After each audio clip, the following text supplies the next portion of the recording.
Hello চাকরি প্রার্থীরা, তোমাদের সকলকে স্বাগত জানাই আজকে GK GS booster practice set 3তে, যেখানে আমরা আলোচনা করব এমন কিছু গুরুত্বপূর্ণ প্রশ্ন যেগুলো ডাব্লিউপি গ্রাম panchayat, RRB, NTPC, WP KP, WP SSC, MTA, railway, group D এবং পিএসসি স্কলারশিপের মতো পরীক্ষাগুলোতে 100% আসার চান্স বা সম্ভাবনা রয়েছে। তো শুরু করা যাক আজকের ক্লাসের প্রথম প্রশ্ন। কোশ্চেন নাম্বার 1, মহাত্মা গান্ধীর কোন আন্দোলনটিকে ভারতের ইতিহাসে প্রথম গণ আন্দোলন বলা হয় এবং তিলকের মৃত্যুর দিনে এটি শুরু হয়েছিল? তোমরা ভিডিওটা পজ করবে, তারপর সঠিক অ্যান্সারটা কমেন্টে জানাবে, তারপর আমার অ্যান্সারটা দেখবে, ঠিক আছে? তো প্রথম কোশ্চেনের সঠিক অ্যান্সার কি? অসহযোগ আন্দোলন। কি? অসহযোগ আন্দোলন। 1920 সালে অসহযোগ আন্দোলন হয়েছিল 1 আগস্ট। সেই সময় বালগঙ্গাধর তিলক মারা যান এবং বালগঙ্গাধর তিলক মারা যাওয়ার পরেই হয়েছিল শুরু তিলক স্বরাজ নামের একটা ফান্ড, ঠিক আছে? চম্পারণ সত্যাগ্রহ কখন হয়েছিল? 1917 সালে, যেটা ছিল গান্ধীজির প্রথম সফল আঞ্চলিক আন্দোলন, ঠিক আছে? এই আইন অমান্য আন্দোলন কখন হয়? এটা ছিল 1930 সালে 12 মার্চ, যেটা গান্ধীজি সবরমতী থেকে ডান্ডি পর্যন্ত হেঁটে গেছিলেন আইন অমান্য আন্দোলন বা লবণ আইন ভঙ্গ করার জন্য, যেটা কত কিলোমিটার হেঁটেছিল? 241 মাইল। খেদা সত্যাগ্রহ কখন হয়েছিল? 1918 সালে, যেটা খেদা সত্যাগ্রহতে গান্ধীজিকে ইনভাইট করেছিল কে? সর্দার বল্লভভাই প্যাটেল, ঠিক আছে? আমরা এভাবেই প্রত্যেকটা কোশ্চেন আলোচনা করব এবং প্রত্যেকটা কোশ্চেনের সঙ্গে যে 4টি অপশান রয়েছে, 4টি অপশান থেকে কি কি আমরা রিকল করতে পারবো, যাতে মনে থাকে সেরকম আমরা প্রত্যেকটা কোশ্চেনের অ্যান্সার ভিভিআই করে আলোচনা করব। কোশ্চেন নম্বর 2, মুঘল আমলে মনসবদারি প্রথায় মনসব শব্দের প্রকৃত অর্থ কী ছিল এবং এটি কোন মুঘল সম্রাট প্রথম চালু করেন? সঠিক অ্যান্সার পদমর্যাদা বা স্থান, এটা শুরু করেছিল আকবর। এই মনসব যেটা রয়েছে মনসব, এই মনসব বা স্থানকে আমরা মনসবদারকে দুটো ভাগে ভাগ করি, একটা হচ্ছে জাত আর একটা হচ্ছে সাওয়ার। কোশ্চেন নাম্বার 3, দিল্লির কোন সুলতান সর্বপ্রথম দাক্ষিণাত্য বা দক্ষিণ ভারত জয় করার জন্য মালিক কাফুরকে পাঠিয়েছিলেন? সঠিক অ্যান্সার আলাউদ্দিন খলজি। এটাই আলাউদ্দিন খলজিকে আবার মালিক কাফুরকে বলা হতো হাজার দিনারি, কেননা হাজার দিনারে আলাউদ্দিন খলজি মালিক কাফুরকে বাজার থেকে কিনেছিলেন, সেই জন্য মালিক কাফুরকে হাজার দিনারি বলা হতো। জালাউদ্দিন খলজি থেকে আমরা কি মনে করতে পারি? জালাউদ্দিন খলজি ছিলেন খলজি বংশের প্রতিষ্ঠাতা। গিয়াসউদ্দিন বলবন নিজেকে বলতেন ঈশ্বরের ছায়া, যেটাকে বলা হয় জিল্লে ইলাহি। এছাড়াও তিনি গ্রুপ অফ 40 বন্ধ করেছিলেন। ইলতুৎমিশ তিনি রৌপ্যর টাকা এবং তাম্র মুদ্রা চালু করেছিলেন। এছাড়াও গ্রুপ অফ 40 প্রতিষ্ঠা করেছিলেন বা শুরু করেছিলেন। আর যেটা বন্ধ করেছিলেন কে? গ্রুপ অফ 40টা গিয়াসউদ্দিন বলবন। কোশ্চেন নাম্বার 4, ভারতের স্বাধীনতা সংগ্রামের ইতিহাসে কাকোরি ট্রেন ডাকাতি কত সালে ঘটেছিল এবং এর প্রধান পরিকল্পনাকারী কে ছিলেন? সঠিক অ্যান্সার 1925 সালে রামপ্রসাদ বিসমিল, যেটা হয়েছিল 1925 সালের 9 আগস্ট। 1919 সালে কি হয়েছিল? 1919 সাল থেকে আমরা মনে করতে পারি জালিয়ানওয়ালা হত্যাকাণ্ড হয়েছিল। এছাড়াও রাওলাট অ্যাক্ট পাস হয়েছিল। 1928 কী হয়েছিল? সাইমন কমিশন ভারতে এসেছিল। কোশ্চেন নাম্বার 5, বুদ্ধদেব বা গৌতম বুদ্ধের জীবনের প্রথম ধর্মোপদেশ দেওয়ার ঘটনাকে ইতিহাসে কি বলা হয় এবং তিনি এটি কোথায় দিয়েছিলেন? সঠিক অ্যান্সার ধর্মচক্র প্রবর্তন। আর কোথায় দিয়েছিল? সেটা হচ্ছে সারনাথ। মহাবিনিষ্ক্রমণ হলো কি? যে সময় বুদ্ধদেব 29 বছর বয়সে রাজপ্রাসাদ ও পরিবার ত্যাগ করে চলে গেছিল, সেটাকেই মহাবিনিষ্ক্রমণ বলা হয়।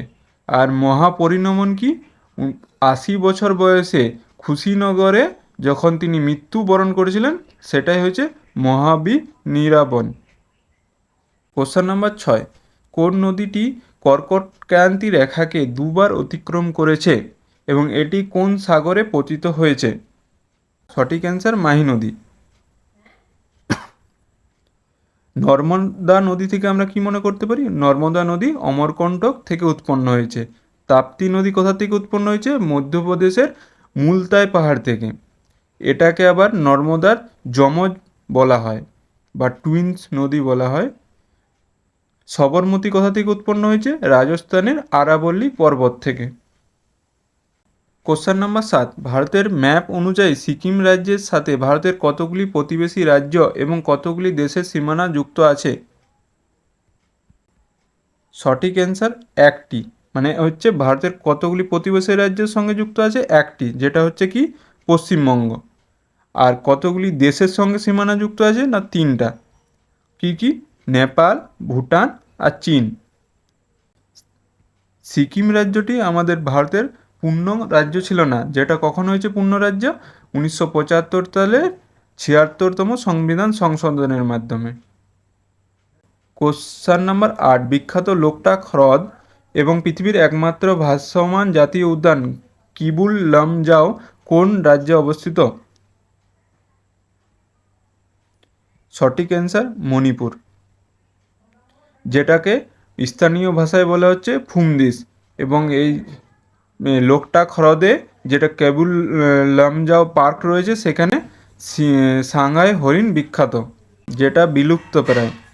আর মেঘালয় থেকে আমরা কি মনে করতে পারি? মেঘালয়ে লিভিং রুট ব্রিজ রয়েছে। এছাড়াও পৃথিবীর সবচেয়ে বেশি বৃষ্টিপাতযুক্ত স্থান মৌসুমিরান অবস্থিত।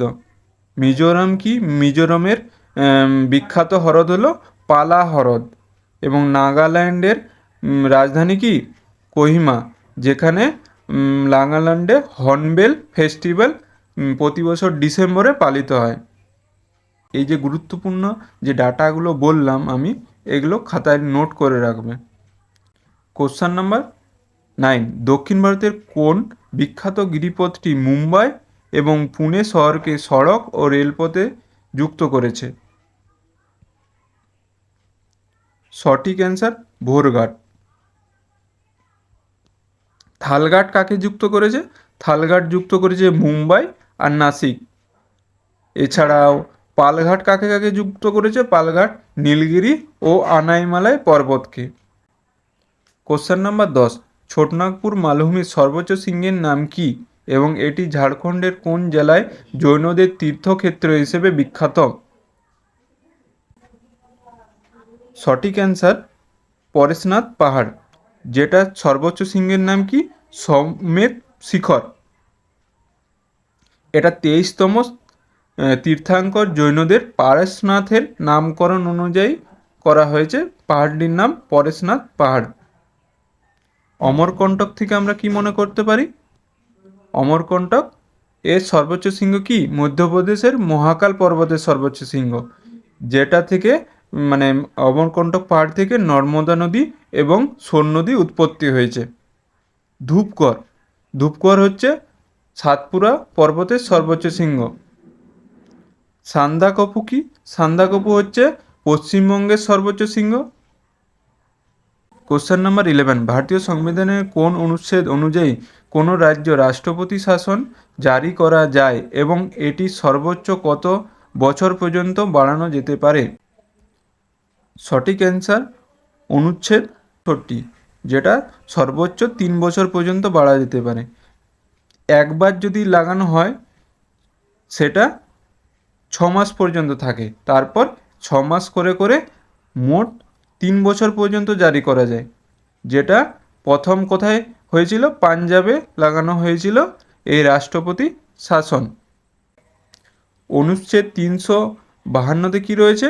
জাতীয় জরুরি অবস্থা, যেটাকে বলা হয় ন্যাশনাল এমার্জেন্সি। 360 নম্বর অনুচ্ছেদে কী রয়েছে? ফাইন্যান্সিয়াল এমার্জেন্সি বা আর্থিক জরুরি অবস্থা। কোশ্চেন নাম্বার 12, ভারতীয় সংবিধানের কোন অনুচ্ছেদ 6 থেকে 14 বছর বয়সী সমস্ত শিশুদের জন্য বিনামূল্যে এবং বাধ্যতামূলক শিক্ষাকে মৌলিক অধিকার করা হয়েছে। সঠিক অ্যান্সার অনুচ্ছেদ বা আর্টিকেল 21A, যেটা 2002 সালের 76তম সংবিধান সংশোধনের মাধ্যমে যুক্ত করা হয়, আর সেটাকে কার্যকর করা হয় 1 এপ্রিল 2010 থেকে 2009-এর রাইট টু এডুকেশন অ্যাক্টের মাধ্যমে। অনুচ্ছেদ বা আর্টিকেল 21-এ কী রয়েছে? Right to live and personal liberty, যেটাকে বলা হয় জীবন ও ব্যক্তিগত স্বাধীনতার অধিকার। 45 নম্বর আর্টিকেলে কী রয়েছে? 45 নম্বর আর্টিকেল হচ্ছে যে ডিপিএসপির অন্তর্গত। আমি ওটা বলে দিলাম, আর 45 নম্বর আর্টিকেলে কী রয়েছে সেটা তোমরা কমেন্টে জানাবে, ঠিক আছে? অনুচ্ছেদ বা আর্টিকেল 51-তে কী রয়েছে? আন্তর্জাতিক শান্তি এবং নিরাপত্তা। কোশ্চেন নাম্বার 13, ভারতীয় সংবিধানের কোন কমিটির সুপারিশে সংবিধানে মৌলিক কর্তব্য যুক্ত হয়েছিল এবং এটি কোন দেশের সংবিধান থেকে অনুপ্রাণিত? সঠিক অ্যান্সার সর্দার সরং সিং কমিটি, যেটা নেওয়া হয়েছিল কোথার থেকে? সোভিয়েত ইউনিয়ন থেকে। এই মৌলিক কর্তব্যটা নেওয়া হয়েছে সোভিয়েত ইউনিয়ন থেকে। এই মৌলিক কর্তব্য কত নম্বর পার্টে রয়েছে? পার্ট 4A-তে, যেটাতে বর্তমানে কটা মৌলিক কর্তব্য রয়েছে? 11টি। সরকারিয়া কমিশন থেকে আমরা কি মনে করতে পারি? সরকারিয়া কমিশন 1983-তে এসেছিল, যেটা থেকে কি হয়? ভারতের কেন্দ্র ও রাজ্যের সম্পর্ক খতিয়ে দেখার জন্য গঠন করা হয়েছিল। বলবন্ত রায় মেহতা কমিটি কখন হয়েছিল? 1957-তে, যেটা কি সুপারিশ করেছিল? না, ত্রিস্তর পঞ্চায়েত ব্যবস্থা। আর তেন্ডুলকার কমিটি থেকে কি মনে করতে পারি? তেন্ডুলকার কমিটি 1974 সালে নির্বাচন সংস্কার বা ইলেকট্রাল রিফর্ম নেওয়ার জন্য এই কমিটি গঠন করা হয়েছিল, এবং এর সুপারিশেই কী হয়েছিল? 21 বছর থেকে ভোটার অধিকার 18 বছরে নিয়ে আসা হয়, ঠিক আছে? যেটা কত নম্বর সংবিধান সংশোধনের মাধ্যমে? 61তম সংবিধান সংশোধনের মাধ্যমে। তোমরা যারা আগের ক্লাসগুলো অর্থাৎ সেট 1 আর সেট 2 দেখোনি, তারা দেখে নেবে। এই 61 সম্পর্কে আমরা বিস্তারিত আলোচনা করেছি। কোশ্চেন নাম্বার 14, সংসদের 2 কক্ষের যৌথ অধিবেশন কে আহ্বান বা ডাকেন এবং এতে সভাপতিত্ব কে করেন? সঠিক অ্যান্সার রাষ্ট্রপতি ডাকেন এবং সভাপতিত্ব কে করছে? লোকসভার স্পিকার। তোমরা দেখতেই পাচ্ছ যে আমি শুধু একটা কোশ্চেন করিনি, একটা কোশ্চেনের সঙ্গে আরও 2টো কোশ্চেন মিক্স আছে। যেরকম এখানে একটা হচ্ছে 2 কক্ষের অধিবেশন, যৌথ অধিবেশন কে ডাকেন, সঙ্গে সভাপতিত্ব কে করেন। এরকমভাবে আমরা একটা কোশ্চেনের মধ্যে অনেক কিছু জানতে পারবো। এছাড়াও আমি তো তোমাদের প্রত্যেকটা কোশ্চেনের অপশানগুলো আলোচনা করছি, যাতে তোমাদের মেমোরি আরও বুস্ট হয়। তো ক্লাসটি ভালো লাগলে লাইক সাবস্ক্রাইব করে দেবে এবং বন্ধুদের সঙ্গে শেয়ার করবে। কোশ্চেন নাম্বার 15, স্বাধীন ভারতের প্রথম নির্বাচন কমিশনার কে ছিলেন এবং নির্বাচন কমিশন কত নম্বর ধারায় রয়েছে? সঠিক অ্যান্সার সুকুমার সেন, যেটা অনুচ্ছেদ 324 নম্বর ধারায় রয়েছে। এবং এই যে যখন নির্বাচন কমিশনার গঠন হয়েছিল সেই সময় ছিল 25শে জানুয়ারি 1950। এই 25শে জানুয়ারি গঠন হয়েছিল, সেই জন্য 25শে জানুয়ারিকে আমরা ভারতীয় যে ভোটার দিবস হিসেবে পালন করে থাকি। জিভি মাভলঙ্কার কে ছিলেন? লোকসভার প্রথম স্পিকার। কে সুন্দরম কে ছিলেন? দ্বিতীয় মুখ্য নির্বাচন কমিশনার। আর হীরালাল কে কানিয়া তো সবাই জানে, এটা হচ্ছে কে? সুপ্রিম কোর্টের প্রথম প্রধান বিচারপতি ছিলেন। কোশ্চেন নাম্বার 16, ভারতের রিজার্ভ ব্যাঙ্ক যখন বাণিজ্যিক ব্যাঙ্কগুলোকে স্বল্প মেয়াদে ঋণ দেয় তখন সেই সুদের হারকে কি বলা হয়, যা বাজারে মুদ্রাস্ফীতি নিয়ন্ত্রণে ব্যবহৃত হয়? সঠিক answer repo rate. Question number 17, ভারতের অর্থনীতির কোন ক্ষেত্রটি ভারতের জিডিপি তে সবচেয়ে বেশি অবদান রেখেছে এবং কোন ক্ষেত্রে সবচেয়ে বেশি মানুষ কর্মরত? সঠিক অ্যান্সার পরিষেবা ক্ষেত্র। এবং সবচেয়ে মানুষ কর্মরত কোন ক্ষেত্রে? না কৃষিক্ষেত্রে। কৃষিক্ষেত্রকে বলা হয় রেড কালার জবস, বা উৎপাদন ক্ষেত্রটাকে বলা হচ্ছে রেড কালার জব, আর পরিষেবা ক্ষেত্রকে বলা হচ্ছে হোয়াইট কালার জব। আর ব্লু কালার জবস কোনগুলোকে বলা হয় তোমরা কমেন্টে জানাবে। কোশ্চেন নাম্বার 18, ভারতের কোনো ছদ্মবেশী বা মৌসুমি বেকারত্ব প্রধানত কোন ক্ষেত্রে সবচেয়ে বেশি দেখা যায় এবং এর অর্থ কী?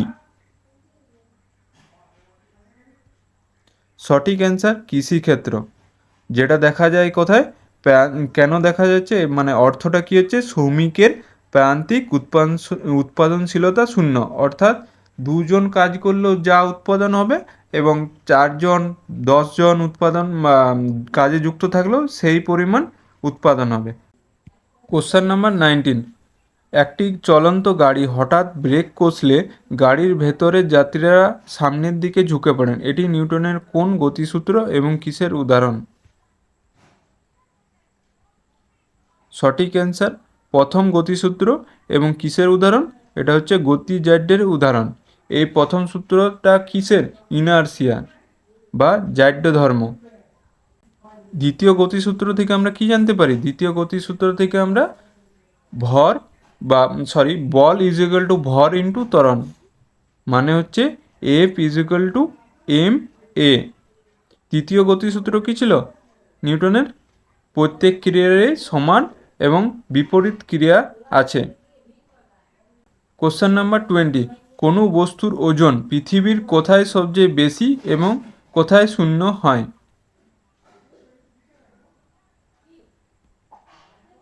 সঠিক অ্যান্সার মেরু অঞ্চল। এবং পৃথিবীর শূন্য কোথায়? না পৃথিবীর কেন্দ্রে। কোশ্চেন নাম্বার 21, আধুনিক পর্যায় সারণীতে নিষ্ক্রিয় গ্যাস বা নোবেল গ্যাস গুলো কত নম্বর গ্রুপে অবস্থিত এবং কোন নিষ্ক্রিয় গ্যাসটি বায়ুমণ্ডলে পাওয়া যায় না? সঠিক অ্যান্সার গ্রুপ 18, যেটা রেডন বায়ুমণ্ডলে পাওয়া যায় না। গ্রুপ 1 নম্বরে কি রয়েছে? গ্রুপ 1-এ ক্ষার ধাতু বা অ্যালকালাইন মেটাল, যেরকম কি লিথিয়াম, সোডিয়াম, পটাশিয়াম। গ্রুপ 17-এ কি রয়েছে? হ্যালোজেন মৌল। কি কি উদাহরণ? কি ক্লোরিন, ব্রোমিন। গ্রুপ 2-তে কি রয়েছে? ক্ষারীয় ধাতু বা অ্যালকালাইন আর্থ মেটাল, যেমন কি ম্যাগনেসিয়াম, ক্যালসিয়াম। কোশ্চেন নাম্বার 22, মানুষের শরীরে কোনো কারণে কেটে গেলে রক্ত জমাট বাঁধতে বা রক্ততঞ্জনে কোন রক্তকণিকা প্রধান ভূমিকা পালন করে? সঠিক অ্যান্সার অনুচক্রিকা। আর এই রক্ত বাঁধতে বা জমাট বাঁধতে কোন ভিটামিন কাজে লাগে? Vitamin K. যদি ভিটামিন কে যদি না থাকে তাহলে রক্ত জমাট বাঁধবে না। এটা আমরা আগের দিনও করেছি। তো তোমরা যারা সেট 1 আর সেট 2 দেখোনি তারা দেখে নিও। লোহিত রক্তকণিকা থেকে আমরা কি মনে করতে পারি? লোহিত রক্তকণিকার আয়ু বা কতদিন বেঁচে থাকে? 120 দিন। এই রক্তকণিকার অভাবে হয় অ্যানিমিয়া বা রক্তল্পতা রোগ। শ্বেত রক্তকণিকা কি বলা হচ্ছে? সৈনিক বা শরীরের সৈনিক, কারণ শরীরের রোগ জীবাণু ধ্বংস করে এবং রোগ প্রতিরোধ ক্ষমতা বাড়ায়। রক্তরস কি? রক্তরস হচ্ছে রক্তের তরল একটি অংশ যা পুষ্টি এবং হরমোন পরিবহনে সাহায্য করে। কোশ্চেন নাম্বার 23, কোন বিজ্ঞানী প্রথম মহাকর্ষ সূত্র এবং গতি তিনটি বিখ্যাত সূত্র তার প্রিন্সিপিয়া নামক গ্রন্থে প্রকাশ করেছিলেন? সঠিক answer sir Isaac Newton. Galileo থেকে আমরা কি মনে করতে পারি? গ্যালিলিও দূরবীন বা টেলিস্কোপ আবিষ্কার করেছিলেন। আলবার্ট আইনস্টাইন থেকে আমরা কি মনে করতে পারি? Albert Einstein E is equal to M C স্কোয়ারের সূত্র দিয়েছিলেন। আর্নেস্ট রাদারফোর্ড কে ছিলেন? আর্নেস্ট রাদারফোর্ড ছিলেন পরমাণু বিজ্ঞানের জনক এবং এছাড়া নিউক্লিয়াস আবিষ্কার করেছিলেন তিনি। কোশ্চেন নাম্বার 24, সোনার গয়না তৈরির সময় সোনাকে শক্ত করতে সোনার সাথে সাধারণত কোন ধাতু মেশানো হয় এবং বিশুদ্ধ সোনা কত ক্যারেট হয়? সঠিক অ্যান্সার তামা বা রূপা। এই সোনা হয় 24 ক্যারেট বিশুদ্ধ সোনা। এই সোনার সঙ্গে তামা আর রূপা মেশানো হয় কেন? না, সোনা খুবই নরম ধাতু, এর সঙ্গে যাতে সোনাটা না ভেঙে যায় বা রূপোর তৈরি সোনার তৈরি গয়নাগুলো ভেঙে না যায়, সেই জন্য তামা আর রূপা মেশানো হয়। কোশ্চেন নাম্বার 25, রামসার কনভেনশন চুক্তিটি মূলত কোনটি সংরক্ষণের সাথে যুক্ত এবং পশ্চিমবঙ্গে কতগুলি স্থান এই তালিকায় রয়েছে? সঠিক অ্যান্সার জলাভূমি বা ওয়েটল্যান্ড পশ্চিমবঙ্গে কটা রয়েছে? দুটা। একটা কি পূর্ব কলকাতা জলাভূমি, আর একটা হচ্ছে কি সুন্দরবন জলাভূমি। এই 2019 সালটা মনে রাখবে, এই সুন্দরবন রামসার কনভেনশনের সঙ্গে যুক্ত হয়েছিল রামসার সাইডে। ঠিক আছে। ব্যাঘ্র প্রকল্প বা টাইগার প্রজেক্ট কখন হয়? 1973 সালে। আর ওজোন স্তর কত কিলোমিটারে রয়েছে তা তোমরা কমেন্টে জানাও। এছাড়াও ওজোন স্তর থেকে আমরা কি মনে করতে পারছি? 1987 সালে কি হয়েছিল? Montreal protocol. আর 16ই সেপ্টেম্বর বিশ্ব ওজোন দিবস পালন করা হয়। কোশ্চেন নাম্বার 26, প্রতি বছর কোন বিখ্যাত বিপ্লবীর জন্মদিনে ভারতের জাতীয় যুব দিবস পালিত হয় এবং বিশ্ব যুব দিবস কত তারিখে পালিত হয়? সঠিক অ্যান্সার স্বামী বিবেকানন্দ। আর বিশ্ব যুব দিবস পালিত হয় 12ই আগস্ট। বিশ্ব বললে 12ই আগস্ট, কিন্তু যদি বলে জাতীয় যুব দিবস কখন পালন করা হয়, সেটা হচ্ছে 12ই জানুয়ারি। এ দুটো মনে রাখবে, বারবার ভুল হয় পরীক্ষাতে। ডেট দুটো একই কিন্তু মাসগুলো আলাদা, একটা হচ্ছে জানুয়ারি আর একটা হচ্ছে আগস্ট। জাতীয় যুব দিবস হচ্ছে 12ই জানুয়ারি আর বিশ্ব যুব দিবস সেটা হচ্ছে 12ই আগস্ট। ভগৎ সিং থেকে আমরা কি মনে করতে পারি? ভগৎ সিংকে ফাঁসি দেওয়া হয়েছিল। এছাড়াও তারই ফাঁসির দিন অর্থাৎ 23শে মার্চ শহীদ দিবস হিসেবে পালন করা হয়। সুভাষচন্দ্র বসু থেকে আমরা কি মনে করতে পারি? সুভাষচন্দ্র বসু হচ্ছে কখন জন্মদিন? 23শে জানুয়ারি। আর সেই জন্মদিনটাকে কি হিসেবে পালন করা হয়? পরাক্রমণ দিবস। কোশ্চেন নাম্বার 27, ইউনেস্কোর সদর দপ্তর ফ্রান্সের প্যারিসে হলেও রাষ্ট্রসংঘের পরিবেশ সংক্রান্ত সংস্থা ইউএনইপি এবং শিশু তহবিল সংস্থা ইউনিসেফের সদর দপ্তর যথাক্রমে কোথায় অবস্থিত? সঠিক অ্যান্সার ইউএনইপির সদর দপ্তর হচ্ছে নাইরোবি আর ইউনিসেফের সদর দপ্তর হচ্ছে নিউ ইয়র্ক। জেনেভা থেকে আমরা কি মনে করতে পারি? জেনেভাতে হু, WLO, W2 এর সদর দপ্তর। ভিয়েনাতে কি কার সদর দপ্তর? পারমাণবিক সংস্থা। রোমে সদর দপ্তর কার? রোমে সদর দপ্তর হচ্ছে খাদ্য ও কৃষি সংস্থা FAO-র। ওয়াশিংটন ডিসিতে কার সদর দপ্তর? World bank. কোশ্চেন নাম্বার 28, সাহিত্য বা লেখালেখির ক্ষেত্রে ভারতের সর্বোচ্চ সাহিত্য পুরস্কার কোনটি এবং প্রথম কোন বাঙালি এই পুরস্কার লাভ করেছিলেন? সঠিক অ্যান্সার জ্ঞানপীঠ পুরস্কার, যেটা প্রথম পেয়েছিলেন কে? তারাশঙ্কর বন্দ্যোপাধ্যায়। আর রবীন্দ্রনাথ ঠাকুর কি পেয়েছিলেন 1913 সালে? নোবেল পুরস্কার। কার জন্য? গীতাঞ্জলি কাব্যের জন্য। কোশ্চেন নাম্বার 29, ভারতের কোন শহরকে ভারতের বিজ্ঞান নগরী এবং সিলিকন ভ্যালি বলা হয়? সঠিক অ্যান্সার ব্যাঙ্গালোর বা বেঙ্গালুরুকে। এটাকে কি বলা হচ্ছে, ভারতের সিলিকন ভ্যালি, বিজ্ঞান নগরী, সঙ্গে আবার বাগিচা শহরও বলা হয়। হায়দ্রাবাদকে কি বলা হয়? হায়দ্রাবাদকে বলা হয় মুক্ত শহর। কলকাতাকে কি বলা হয়? City of joy. মুম্বাইকে কি বলা হয়? ভারতের প্রবেশদ্বার। কোশ্চেন নাম্বার 30, পশ্চিমবঙ্গের দীর্ঘতম নদী কোনটি এবং এর ওপর মুর্শিদাবাদ জেলায় কোন বিখ্যাত ব্যারেজ বা বাঁধটি নির্মাণ করা হয়েছে? সঠিক অ্যান্সার হুগলি বা ভাগীরথী। এর ওপর কি ব্যারেজ তৈরি করা হয়েছে? ফারাক্কা ব্যারেজ বা বাঁধ।